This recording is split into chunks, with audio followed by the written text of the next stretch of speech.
A Canadian eunuch choir boy tells man to do 50 push-ups, gets entire house on sex offender registry list, and Ozempic prescription leaked. That is what musician beef is all about, and this recent Kendrick and Drake beef has got me thinking that, as a consumer, musician beef kinda kicks ass. I feel music culture has been pretty stagnant over the past couple years. There's no tension anymore. It's a far cry from the 90s where you just straight up killed who you didn't like. And I wanted to cover some famous feuds, but there's a Library of Congress amount of rapper fights, conspiracies, diss tracks, so let's keep it simple and let's stick with the world of rock. After all, being a hater is a universal trait, so let's first take a look at possibly the biggest hater in all of rock. Stephen Morrissey, frontman of the Smiths. Now this guy fucking hates everything, alright? It's pretty much his whole shtick to be a bigger stuck-up contrarian than your average Reddit commenter. He hates David Bowie, Elton John, the Ramones. He hates basically any, quote, modern music released between the years of, 1980 and 2024. He hates celebrities, he really hates people who eat meat, and the less said about his stance on minorities, the better. But notably, one of his longest-running feuds is with fellow alt-rock band, The Cure. There's only room for one band making depressing-ass music with the prefix "the," and it all started with one simple interview. When asked who he'd rather shoot with a gun loaded with only one bullet, Robert Smith of The Cure or Mark Smith from Sex Pistols, he solved the conundrum by saying he'd line them up and shoot them simultaneously, calling Robert Smith a, quote, whinge bag. Dude, British insults are something else. Now usually Morrissey's hatred is one-sided. 90% of the time he's just waving his dick in the wind, yelling, "Look at me! I don't like you!" But in this case, Robert Smith actually dignified Morrissey with response, and it caused decades of carnage between the two bands. Robert Smith, on his defense, said that if Morrissey told him to not eat meat, he would eat meat. Oh, it was fucking bad. Or was it really? Fandoms tend to play a huge role in competition in the rock scene. If you have two bands that are even remotely similar, there's inevitably going to be years of discussion and locked forums arguing who's better. The band members could be doing coke and fucking roadies in Disneyland, and your fat ass is on the internet arguing with somebody in Brazil about Hatebreed.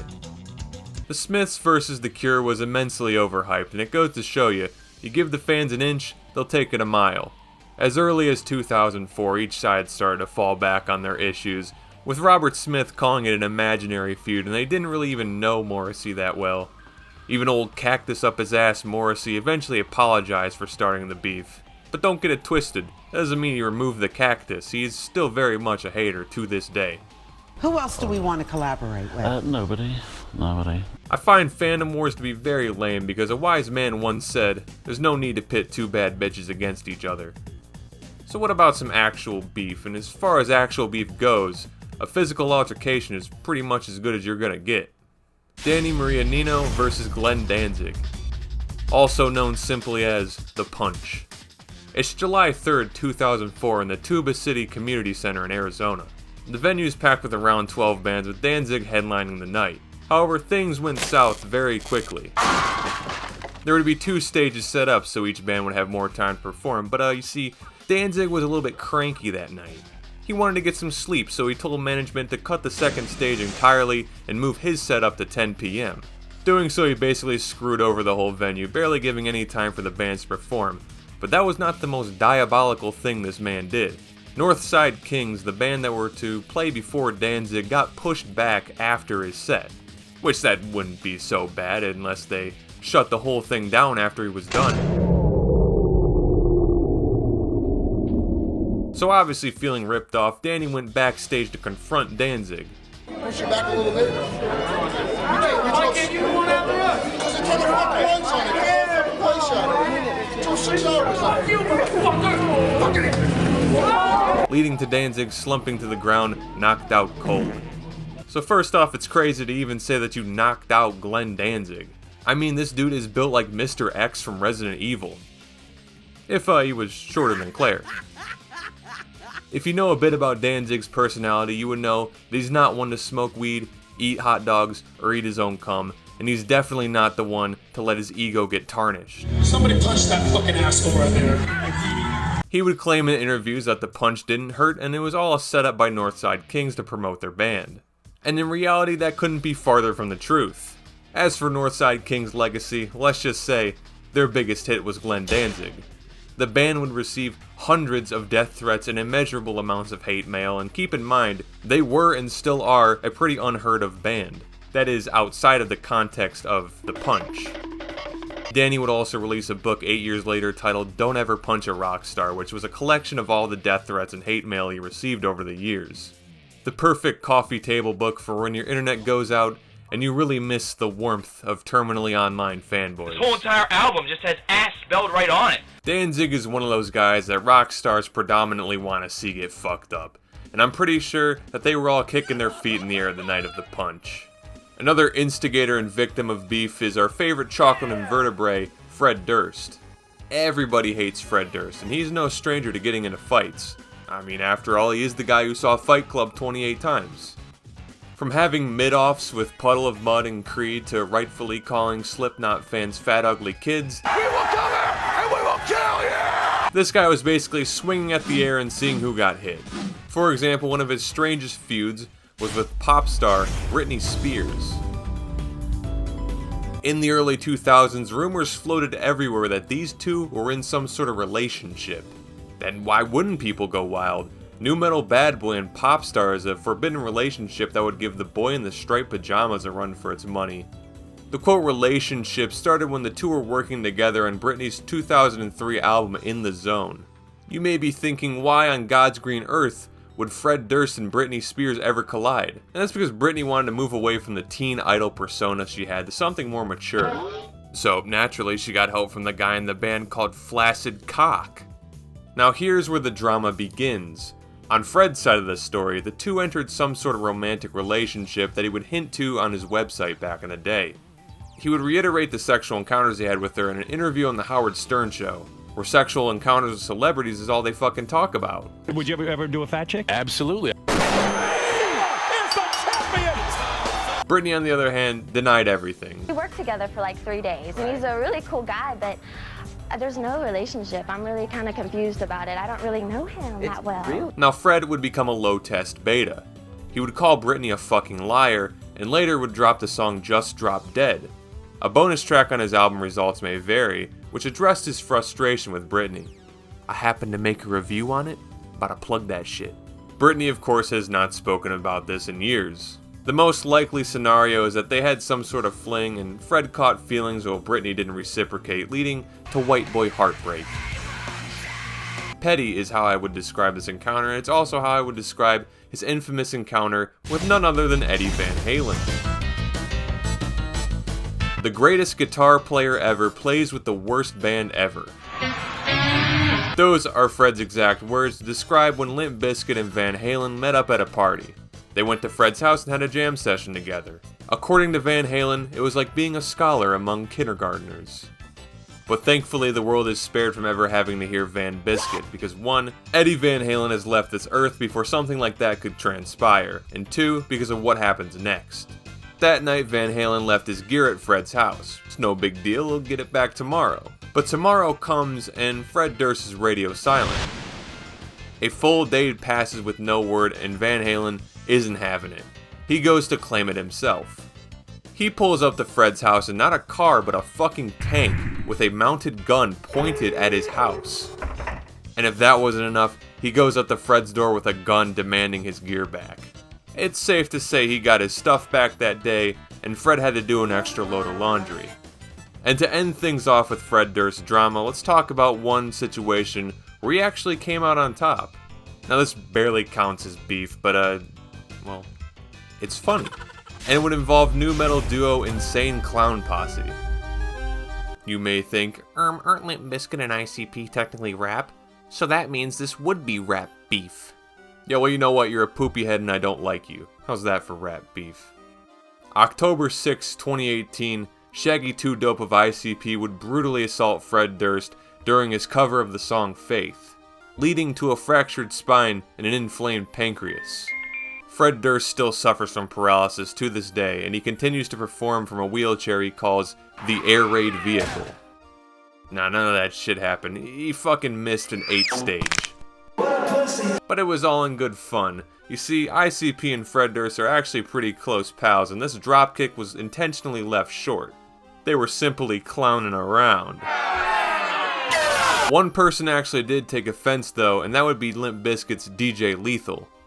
The next day he would make a chain of Instagram comments calling out Shaggy, and let me say, the secondhand embarrassment on this one is off the charts. Most desperate hashtag fail of all time, you bitch made G. Haha, you got snuffed, crying in cuffs, gangsta. Respect to Juggalo, but your boy Mad failed. Whack bro just got whack. You bitch ass cloud chaser. Hashtag you just woke up the beast. I've been a lot of things before, but I've never been a giant cracker. There was also a now deleted Instagram video where he harassed retail workers asking them if they knew ICP or Limp Bizkit. You ever heard of ICP? No. Or you ever heard of Limp Bizkit? No. One day we'll all be as old and out of touch as DJ Lethal, but only you can stop yourself from posting on the internet like you're 16. But let me take you back to a time where the internet didn't exist, and the easiest way to say dumb shit to everyone was on national TV. That brings us to the feuds of Motley Crue and frontman Vince Neil. Vince Neil. Laugh and grow fat. One of the oldest and possibly most infamous of these was the battle of the bands Motley Crue and Guns N' Roses. Were these two fighting for the title of most overplayed songs at Harbor Freight? Not quite. Things were actually fine between these two, but it all changed one night, when an intoxicated Guns N' Roses guitarist Izzy Stradlin would get handsy and assault Vince Neil's wife. It wouldn't be for months until Vince would get his chance to confront Izzy in person at the 1989 MTV Music Awards. I can just imagine the voices this dude had clawing at the inside of his head for months. And what do you know, when Vince saw him, he knocked him out. But the frontman of Guns N' Roses, Axl Rose, saw this unfold, enlisting him to charge at Vince and shout threats at him. What results are the two trading threats at each other over TV interviews. In a 1990 interview, Axl Rose was asked if things had been patched up, where he would, go off about golf. Vince should be careful what golf courses he's mouthing off about Axl on. When he goes out playing golf, he mouths off about Axl, and he happens to be playing golf with people that work for me. More importantly, he said, anytime he wants to fight, he'll find him. I put in a magazine, anytime he wants it, anywhere. Atlantic City, I don't care. To put money on it, A year later, Vince would make his own hit piece, but he was clearly more serious about the whole ordeal. What I want is, Axl, if you're watching this, I want to challenge you to a fight. I'm going to give you the time, and I'm going to give you the place, and there's no backing out now, buddy. This wasn't no backyard wrestling 2 there goes the neighborhood type of fight. He wanted to rent out an entire stadium. I'd like to do it at an arena where people can come and see. I'd like to have it televised. I want the whole world to see this fight. Even Sammy Hagar and Van Halen were considering funding the fight in Madison Square. But things would go kinda static, for the fight never happened. Vince Neil left Motley Crue temporarily in 1992, and a year later he would divorce the domino that started it all in the first place. And then, nothing. The match to determine who was the biggest pussy only showed one thing, that in the end, they were both bigger than your mom's open gash. Rock fans really got blue-balled out of a historic fight, and it seems the two have gone on separate paths aside from one occasion where Vince commented on how horrendous Guns N' Roses' Chinese Democracy album was when it came out. Alright, listen buddy, you might be right, but don't forget, you guys put out a new metal record. I remember that. Our Generation Swine, I heard it, it wasn't good, I listened to it, I saw the video, I saw the Todd in the Shadows, it was bad. Throughout history, many rock stars have discussed their disdain for Motley Crue, such as Godsmack vocalist Sully Erna. At Crue Fest 2, he would point out the band's high attitude and ego that night, noting the poor treatment of the other headlining bands. During an interview, he would deliver a fatal blow, calling them nothing more than fat old dudes looking for a paycheck. Sometimes egos run high, man, and there has definitely been some rock star garbage on this tour that we just have never seen in our career. And honestly, this was the first time that I felt like, you know what? If there's going to be some people that are going to treat other people a certain way, then I'm going to go out there every night and crush you on stage, make sure that we make you look old and fat, and go home with a nice big fat paycheck. And you can sit in your world, and I'll sit in mine, and see you at the top again, I guess, somewhere. I don't know. It caught the attention of bassist Nicky Sixx, a bass player so good, he don't even have to touch the strings to play. He was quick to go to press saying, every person, even all the bands on the tour, including Godsmack, was so happy. But Erna just seems to be crying like a bitch. Crying like a bitch. Crying like a bitch. Crying like a bitch. Crying like a bitch. Crying like a bitch. Like a bitch. Like a bitch. Bitch. Bitch. Bitch. Mustard on that beat. Oh. If you somehow weren't convinced that Motley Crue were egomaniacal pieces of shit, you might want to look at the 2014 incident that resulted in a lawsuit. The victims in this case are the rock duo, the Raskins. The Raskins paid $1 million to open during Motley Crue's farewell tour. And for the low price of $1 million, you too can get sub 20-minute sets, empty crowds, the inability to sell merch, and for the crew members dressed in gorilla suits to come out and spray piss at you. And that's just the surface. The lawsuit file goes way deeper, citing alleged physical assault, sabotaging their tour van, and giving one of the Raskins permanent hearing damage by intentionally blowing out one of their speakers.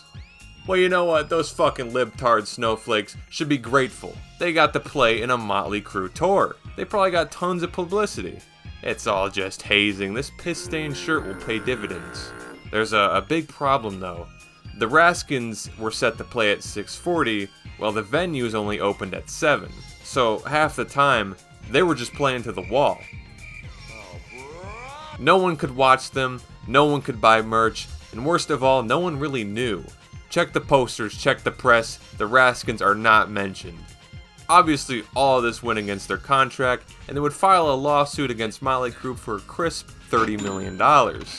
An outcome where anyone would rather just get decked backstage.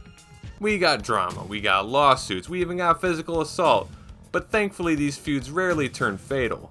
In fact, the next example is the only murder I could find that had enough public information out there. And it takes place across the pond to the fictional land of Norway, and specifically in the black metal scene. Now, I'm not too well versed into the world of Norwegian black metal because I don't pretend to like music that sounds bad, but I and you likely know of the band Mayhem. Mayhem were basically the pioneers of black metal, but let's just say things happened to one of the band members and they had to find somebody else to replace him. Said person was fellow black metal musician Varg Vikernes. The sole contributor to Kanye's favorite band, Burzum, was now a part of the largest black metal band probably in the world. And Varg really wanted to up the ante and push the depraved narrative of black metal. So Varg would put on his best trench coat that doesn't fit, graciously apply face paint, and go out and burn 3 churches across Norway because religion bad, necrophilia good or something, I don't know. Varg quickly climbed the edgelord ladder and he was now considered a powerful figure in the world of black metal. This caused a power struggle between him and Mayhem frontman Euronymous. The whole thing was made worse by Varg being owed royalties over sold Burzum records, as sometime in between Burzum was signed to Euronymous' record label DSP Records. Tension was brewing, and at this point, someone's gonna die. And what happened on the 10th of August 1993 is up in the air. A quote business deal was happening where they settled on Varg stabbing Euronymous 23 times across the back, neck, and face. Of course, we only have Varg's account of the situation where he says it was all in self-defense and he didn't want to kill him. It's a self-defense situation. I didn't want it to be like this. But he's also said on separate occasions that he was ready to kill Euronymous and he's ultimately glad he did it. Mayhem member Snore claimed that Varg was planning to do it the whole time. No shit. Now, if you ask me, bro just wanted to be the Joker. I'm being the Joker. Varg was sentenced to 5 minutes in timeout, which equates to 21 years in Norwegian prison for murder and arson. Let this be a lesson to you. Do not go down the black metal pipeline. You may end up being a cold-blooded killer, or more likely, you'll get bullied at school. Musician beef has the potential to be something iconic. A chance for artists to put their feelings into music and pass along a story or event through generations. Or it has the potential to be equal to gorillas throwing shit at each other. Which most of the time it is.